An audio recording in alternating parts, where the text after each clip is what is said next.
La journée était nulle. Trop contente. Il n'y avait rien de bien. Ça, c'était vraiment un truc de malade. C'est une des pires attractions que j'ai fait de ma vie.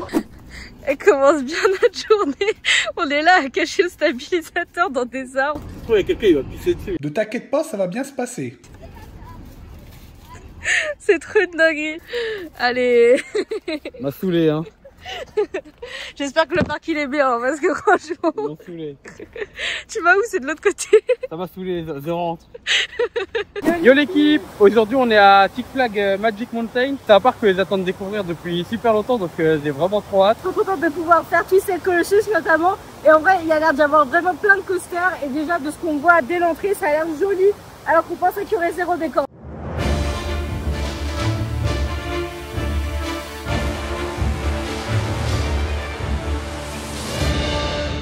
Bon, on part pour notre première attraction. On vient de voir que du coup, fallait payer des lockers. Est-ce que nos galères vont s'enchaîner puisque ça ressemble vachement à ceux de Busch Garden avec lesquels on avait galéré? J'ai l'impression que c'est exactement pareil. Notre carte elle passait pas parce qu'on avait une carte française et ça marchait pas. On a réussi du premier coup ou quoi là?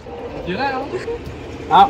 Ah Peut-être pas finalement. Du coup, on doit tout mettre dans des lockers. On doit rien garder sur nous. Et apparemment, c'est ça sur tous les coasters. Et c'est 8 $ la journée ou 1 $ l'attraction. Bon là on vient de sortir de Batman, c'est un inverted et franchement il était trop bien. Ça se voit qu'il est vieux, donc on s'attendait à que ça soit vraiment pas ouf. Au final c'était super cool. Ce qui était surprenant, c'est dans les inversions, on avait l'impression qu'il y avait une accélération. Il n'y en avait pas, mais genre vraiment ça nous faisait un effet d'accélération qui était hyper sympa. Et que je pense que j'ai jamais ressenti dans un inverted. Donc c'était hyper déroutant. Et c'était super cool. En fait les vrilles sont ultra serrées par rapport au parcours. Ça te donne une impression d'écrasement, c'est trop cool. Là on vient de sortir de Wonder Woman qui a un RMC. Donc c'est le deuxième RMC qu'on a fait dans notre colis. Après Iron Gwazi. Et on voulait surtout pas être déçus par un RMC parce que pour l'instant Iron Gwazi c'est notre top 1. Et honnêtement là c'est un single ride. Donc il y a une seule rail et on est un par rang. Et on s'attendait à pas trop kiffer et au final c'était génial. Ouais franchement c'était super cool. Il y avait des changements de direction tout le temps. Les inversions tu les vois pas venir. Il y avait des airtime de ouf aussi. Puis le coaster est beau en plus de l'extérieur. Donc franchement c'est incroyable.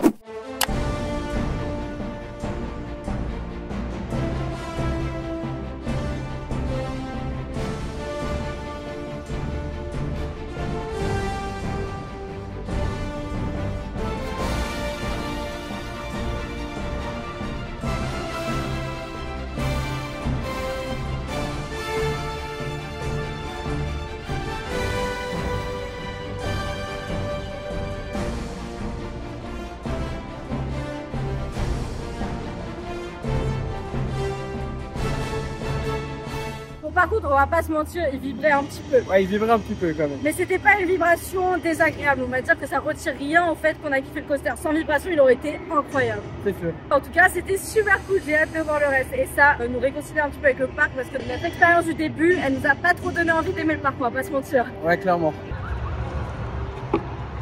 Bon, là, on vient de sortir de Twisted Colossus. C'est un coaster que j'attendais depuis que je suis tout petit. J'ai trop kiffé.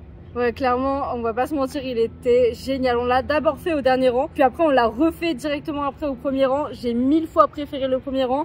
Il est super confortable, il y a des trucs qui sont hyper surprenants. Il y a des airtime, il y a des vrilles, il y a tout ce que tu veux. Il y a de tout, il y a de tout. Il y a de tout. Honnêtement, j'ai ressenti la même chose que ce que j'ai ressenti dans Iron Gwazi. Et je pense clairement que je le mets en top 2, genre des coasters que j'ai fait. Ouais, clairement. Et puis en plus, ce qui est trop bien, c'est que tu fais une fois le parcours bleu, puis une fois le parcours vert. Normalement, il y a les deux trains qui peuvent y être en même temps, mais là, malheureusement, on n'a pas eu ça. Franchement, sinon, c'est trop cool. C'est vrai que je pense que s'il y a le dueling encore en plus, là, il est top 2, mais sans aucun débat. Parce que quand même, je pense qu'Iron Gwazi était quand même plus intense.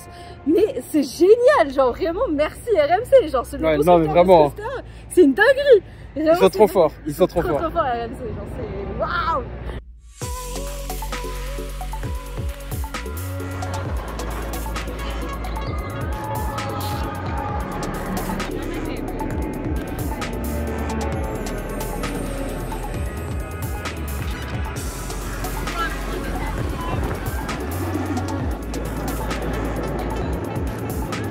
Ça va Emma? Il y a eu un voile noir pendant au moins 10 secondes à la fin. J'abuse.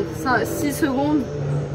Dans Goliath là, ça m'a mis KO. Tout le début de l'attraction, je l'ai trouvé plutôt pas mal en soi. Bon, toi, tu t'es pris un moucheron dans la gueule.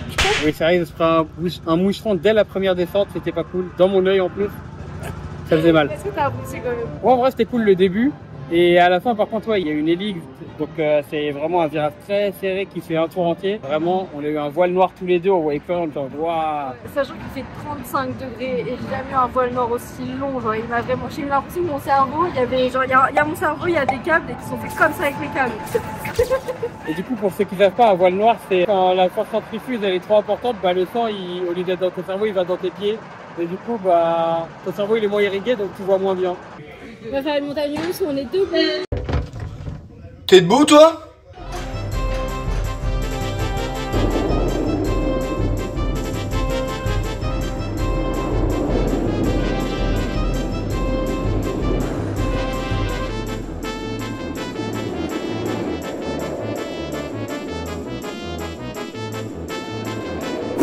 J'avais l'impression d'être sur un vieux dragon, genre il y avait un bruit de dragon plus ça vibrait, donc c'était un vieux dragon. C'était horrible, je pense sincèrement que c'était une des pires attractions que j'ai fait de ma vie. Il n'y avait rien qui allait, l'assise était horrible, la sensation était horrible, les inversions étaient horribles, tout était horrible, voilà. C'est inconfortable de ouf, il y a la tête qui cogne en plus à certains moments.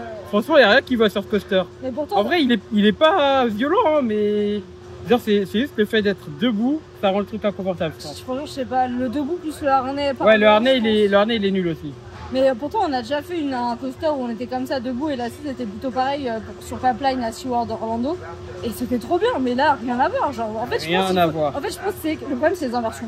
À Pipeline, il n'y avait pas d'inversion.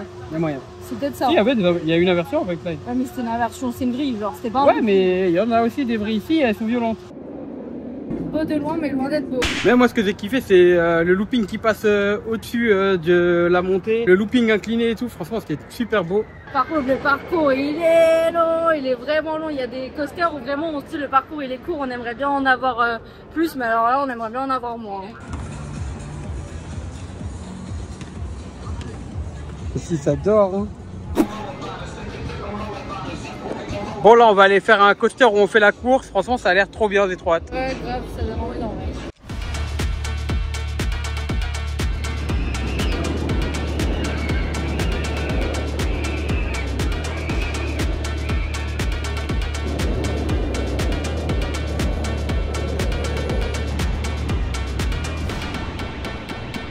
Je viens de faire West Coast Custom et franchement c'était super stylé, c'était un dueling donc ça voulait dire qu'il y avait deux coasters qui étaient l'un à côté de l'autre, donc d'abord on fait le premier parcours et après le deuxième et franchement c'était génial, sponsor par Pimp My Ride, très stylé. Et puis en plus une fois que tu as fait le premier parcours, donc le parcours blanc, tu rentres dans un stand de garage, t'entends genre des bruits de mécaniciens et tout comme si tu étais en train de réparer le truc et après tu repars sur le deuxième parcours pour faire une deuxième course et c'est très stylé, j'ai bien aimé.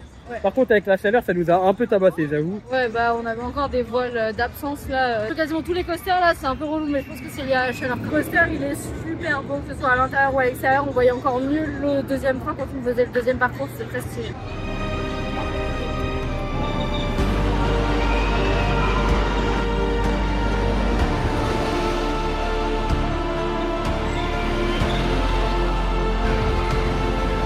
Bon là on se dirige vers X2, on était parti pour ne pas le faire honnêtement parce qu'on a peur de se faire défoncer la tête. On a vu qu'il était 38e mondial sur Captain Coaster et là on s'est dit qu'en vrai on va le regretter si on le fait pas parce qu'on saura pas ce que ça vaut. Mais je sens que ça va être un petit ride to happiness qu'on n'aura pas envie de mettre dans notre top. Je pense aussi, mais après on peut être surpris tu vois. Mais je sais pas, ça a l'air d'aller dans tous les sens et mon cerveau je pense qu'il va rien comprendre. Avec la chaleur et tout, je vais avoir envie de vomir. Après sur Captain Coaster, il est combien j'ai dit 28? Ouais, je crois 28e t'as dit. 28e, il y a quand même écrit inconfort en gros et en rouge quoi. Donc bon, on verra. Quoi? C'est fermé? Là on était censé prendre une montée pour aller de l'autre côté du parc pour faire les coasters qui nous restent. Et c'était un passage rapide, parce qu'en fait il y a eu une inondation, je sais pas quoi là, et ils ont évacué le flume. Et du coup il y avait plein partout avec des feuilles, on dirait du caca. Ah c'est une dinguerie en vrai, et du coup on est obligé de faire tout le tour du parc. Oui. Sachant que le parc il fait un immense rond, donc tout ce qu'on vous a montré jusque là c'était, on a fait genre les 3/4 du parc et là faut aller dans l'autre sens. Emma elle est en PLS. Le parc il est en montagne, il s'appelle Six Flags Magic Mountain, mais la montagne elle est pas magique. Regardez comment on monte là. Par contre, les parcs américains, à part Disney et Universal, c'est n'importe quoi en termes de gestion des débits. Ça fait 5 minutes, on est devant le train, il n'y en a pas un qui passe, alors que parce qu'ils mettent 1000 ans à placer les gens. C'est une dinguerie.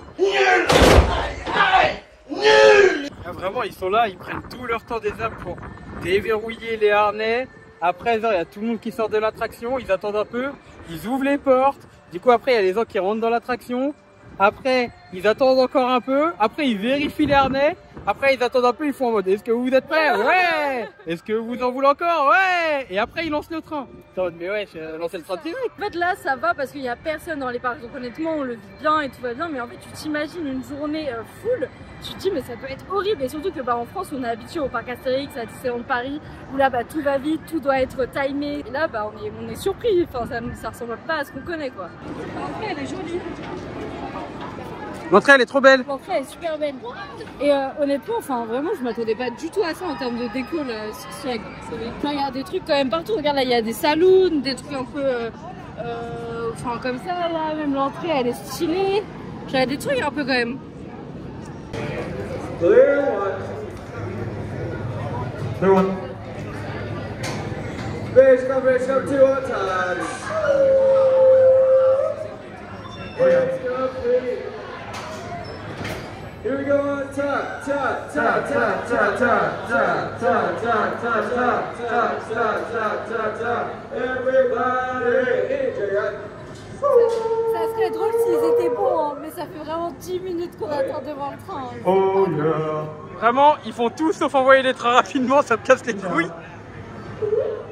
Les trains ils attendent comme ça pendant genre 6, 7, 8 minutes comme ça dans une position hyper inconfortable, ça se relève pas et tout, enfin vraiment ils sont allongés comme ça, la tête en bas limite sous le soleil, genre et c'est normal. J'en ai marre d'être écrit dans cette vidéo, mais vraiment ils savent pas gérer leur parc. Bon là on vient de sortir de Tatsu et franchement le coaster était incroyable. D'être allongé sur le ventre et de faire ce genre de figure, c'est trop stylé. Surtout le Bretzel Loop, franchement c'était incroyable. Je pensais que j'allais me sentir archi écrasé, au final pas du tout. C'est très stylé, c'est une sensation que vraiment j'ai jamais ressentie, c'était très bizarre. Vraiment quand on est rentré dedans on a tous les deux dit oh là là, et au final on a kiffé tous les deux. Mais c'est dommage parce que les attractions sont très très bien, mais le parc il est nul. Ouais, la gestion du parc, vraiment les opérateurs ils sont trop nuls. Je pense que c'est un truc qu'ils leur est demandé parce qu'ils peuvent pas être aussi nuls dans toutes les attractions. D'eux-mêmes, je pense. Vraiment là, c'est abusé. Franchement, je trouve ça dommage parce que vraiment, tu vois, vous allez au parc Astérix, vous dites bah merci parc Astérix d'avoir fait des attractions aussi cool. Là, en fait, t'as juste envie de remercier le constructeur parce qu'il n'y a que ça qui est bien. L'attraction, elle est bien grâce au constructeur. Elle est pas du tout bien grâce au parc. Le parc, c'est nul. En fait, ça te gâche l'expérience. T'es devant la barrière et t'attends 20 minutes. C'est grave. Ouais, clairement, c'est abusé.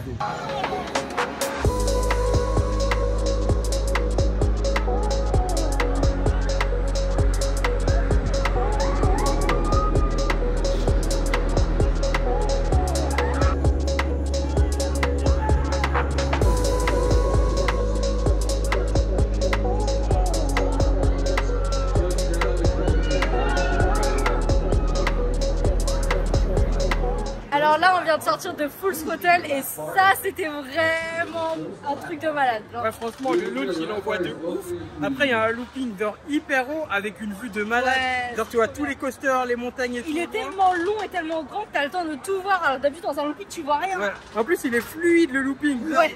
Il t'écrase pas du tout et tout. Genre, vraiment, c'est une sensation d'apesanteur. Tu vois, waouh, incroyable. Tu redescends, t'as un petit passage dans un tunnel où d'un coup tu t'arrêtes, tu repars en arrière, tu repars en avant, tu montes au-dessus du looping. Une méga bosse, et à ce moment-là, là, franchement, c'est une sensation qu'on n'a jamais ressentie. On a hurlé pour de vrai.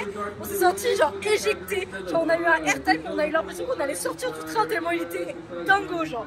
C'était génial. Vraiment, c'était incroyable. Ouais, cette attraction, honnêtement, on la valide, on la survalide, elle était trop bien. Bon bah voilà, c'est une fin de journée à Six Flags et franchement, le parc m'a surpris par ses décorations et ses coasters. Franchement, ça c'était incroyable. C'est un des meilleurs parcs qu'on ait fait par rapport à ça.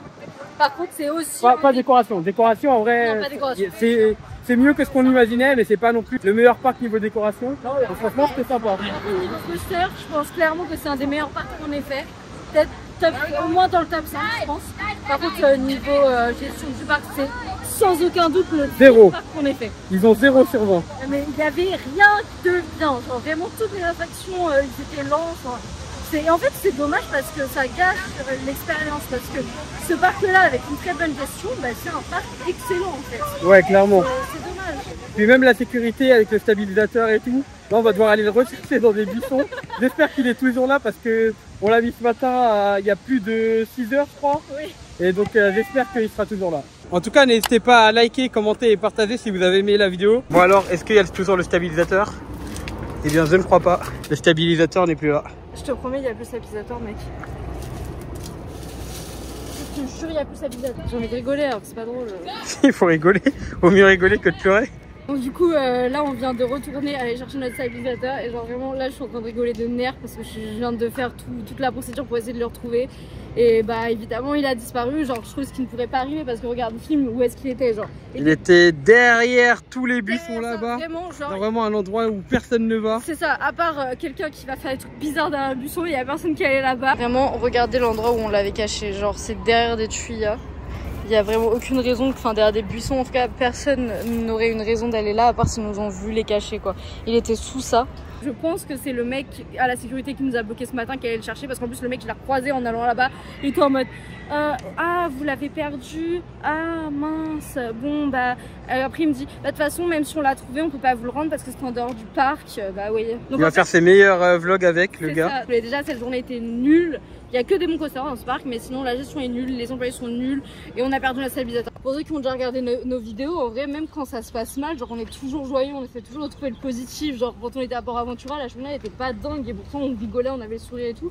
Mais genre là, franchement, je te jure, la journée était nulle. Genre les coasters étaient bien, mais il n'y a rien qui allait.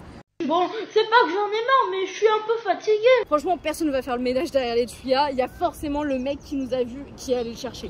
Genre, il avait une tête tellement coupable. Je suis désolée, ça se trouve, c'est pas lui. Mais honnêtement, c'est forcément quelqu'un qui nous a vu le cacher. Bah, de toute façon, il était désagréable quoi qu'il arrive. Il nous a mal parlé ce matin. Mais on est arrivé ce matin, on était de bonne humeur. Donc, on n'a pas. On était en mode ok, c'est pas grave, bon, on laisse notre stabilisateur, on n'aura pas de malchance. En fait, là, ce qui m'énerve, c'est l'injustice. Genre, on a été gentils toute la journée, malgré qu'ils étaient pourris. On était là, have a great day, you too, nanana, nanana. Et tout ça pour après, au final, avoir ça, genre, je suis saoulée de ouf. À savoir qu'on a même demandé si c'était possible qu'il nous accompagne poser le stabilisateur dans les lockers, sachant qu'il y avait des lockers. Ouais, genre. sachant que en plus, c'est une employée du parc qui nous a dit que normalement, en fait, on pouvait demander à la sécu et qu'il nous accompagnait jusqu'au locker et qu'il n'y avait pas de souci. Mais le gars de la sécu, à ce moment-là, il voulait pas du tout. J'ai dit non. Et c'est comme ça qu'on s'est retrouvé à devoir aller cacher le stabilisateur parce que bah, nous, on avait payé 120 € d'Uber pour venir ici. Et évidemment qu'on n'allait pas repartir quoi. Et on s'est dit bon bah écoute, c'est juste un stabilisateur, on va le cacher derrière les buissons, on va forcément le retrouver. Enfin, personne ne va aller chercher derrière les buissons. Et c'est vrai qu'il y avait des lockers. Et ça, j'avais oublié. Il y avait des lockers. Genre, ils nous ont pas laissé les poser. Ils voulaient pas qu'on aille les poser dedans en fait, le gars de la sécu. Seulement que le locker, c'était pile à l'entrée quoi. Enfin, fallait juste passer la barrière et tu le posais. Ils nous voyaient le mettre si jamais. Genre,